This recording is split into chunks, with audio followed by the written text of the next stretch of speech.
જૂનાગઢ ધોબી સમાજની ગોમતી માની વાડીનું નવનિર્માણ લોકાર્પણ કરવામાં આવ્યું.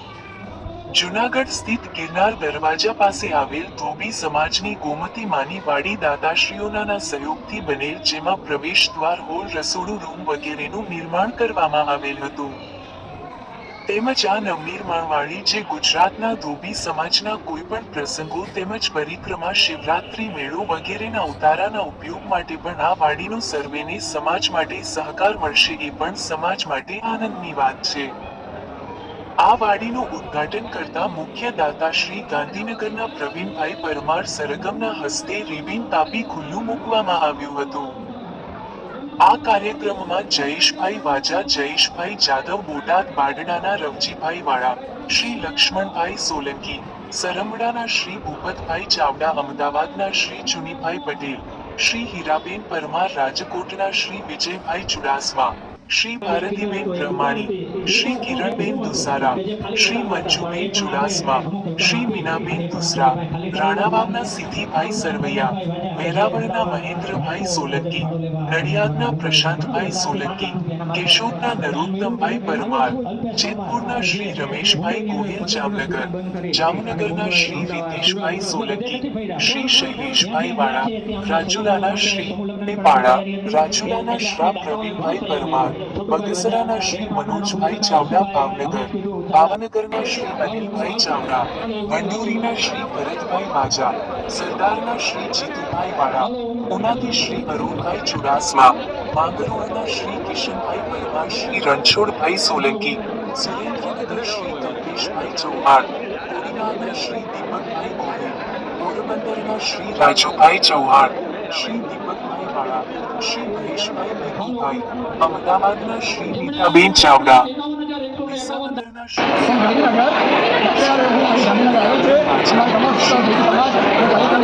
ખાસ ઉપસ્થિત રહેલા નવનિર્માણ ગોમતી માની વાડીના કાર્યક્રમની શોભા વધારી હતી.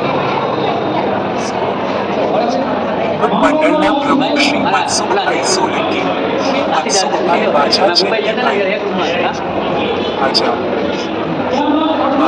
શ્રી હિતેશભાઈ વાજા, શ્રી અનિલભાઈ ગોહિલ, શ્રી સુરેશભાઈ વાઘેલા વાજા, શ્રી બાબુલભાઈ વાજા, શ્રી પ્રવીણભાઈ વાજા, શ્રી અનિલભાઈ સોલંકી, શ્રી સંદીપભાઈ વાજા, શ્રી નરેન્દ્રભાઈ જેઠવા, શ્રી જયેશભાઈ પરમાર, શ્રી પ્રકેશભાઈ વાજા, શ્રી અલ્પેશભાઈ પરમાર, શ્રી આસુભાઈ ચાવડા વગેરે નામી દાતાશ્રીઓ અને દરવાજા પાસે આવેલ ગોમતી માની તરીકે જે વાડી છે, આ ગોમતી માએ આજથી 70 વર્ષ પહેલાં આ વાડી બનાવેલી હતી. હાલ આ વાડી ખંડેર હાલતમાં હોય અને આ વાડીનું સુંદર મજાનું આયોજન આ સંસ્થાના પ્રમુખ એવા મનસુખભાઈ સોલંકી અને અન્ય ટ્રસ્ટીઓના સહયોગથી આ વાડી સુંદર આજે બનાવવામાં આવેલી છે. આ વાડીના મુખ્ય દાતા એવા ભારતીબેન પ્રવીણકુમાર પરમાર સરગમ ગાંધીનગર દ્વારા ₹5 લાખનું દાન આપી અને ભવ્ય આ વાડી બનાવી છે. એમાં હોલ બન્યો છે, રૂમ બન્યું છે, રસોડું બન્યું છે અને એટેચ બાથરૂમ પણ બનાવવામાં આવેલું છે. હવે જે મારી ઉપરની વાડીનો ભાગ છે એની અંદર પણ પ્રવીણકુમાર સરગમ મેરેજ હોલ અમારે બનાવવાનો છે. એની અંદર પણ 5 લાખ જેવી રકમ જાહેર કરી અને અમારી આખા જૂનાગઢ ધોબી સમાજની જે અમારા મુખ્ય દાતા છે એનો ખરેખર અમે હૃદયપૂર્વક આભાર માનીએ છીએ.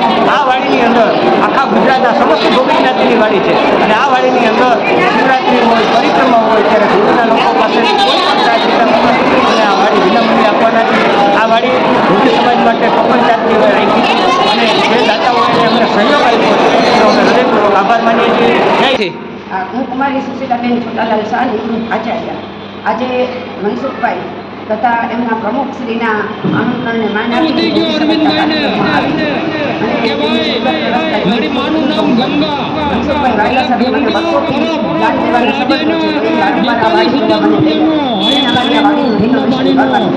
પછી આ લોકો ખૂબ બધા મહેનત કરતા હતા.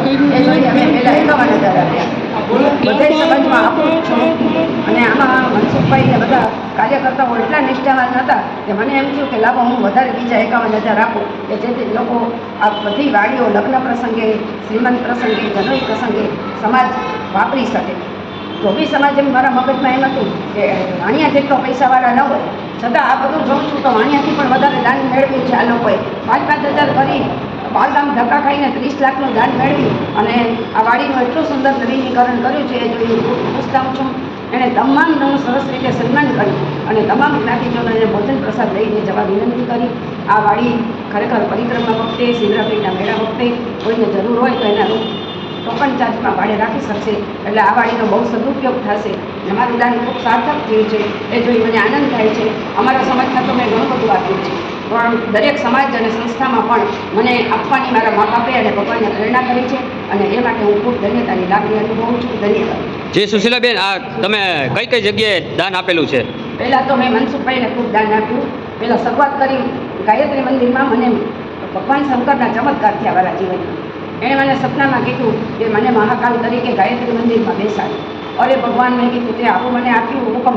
મેં પૈસા તો ફરવામાં બહુ વાપરી નાખ્યા છે, પણ હવે મદદ કરજે એટલે હું કરી દઈશ. પછી ખરેખર એમને મદદ કરી. મનસુખભાઈ ગાયત્રી મંદિરના ટ્રસ્ટીઓ નાગભાઈ વાળા અને જોશીભાઈને લઈને આવ્યા અને અમે નક્કી કર્યું કે 5 લાખમાં મારું મંદિર છે. ત્યાર પછી છગન મામાની સોસાયટીમાં સત્સંગ હોલ બનાવી દીધું. ત્યાર પછી અંબિકા ચોકમાં મનસુખભાઈની જ્યાં બેઠક છે ત્યાં મેં 4 લાખનો સત્સંગ હોલ બનાવી દીધું. અમારી નાતભાઈ 15 થી 20 લાખ મેં થોડું થોડું કરીને દાન આપેલું. સાધુ સંતોની હું સેવા ન કરી શકું કારણ કે હું હેપી છું ને થોડીક બીમાર રહું છું. એટલે સાધુ સંતોની સેવામાં મેં 5 લાખ આપ્યા કે સાધુ સંતો બીમાર પડે કે ક્યારે જવું કરવું હોય તો એ 5 લાખના વ્યાજમાંથી અમારી નાત વાપરી શકે. અને ઘણી બધી સંસ્થાઓમાં મેં મનસુખભાઈ આકલ કરે એટલે મારી શક્તિ પ્રમાણે હું ના આપું.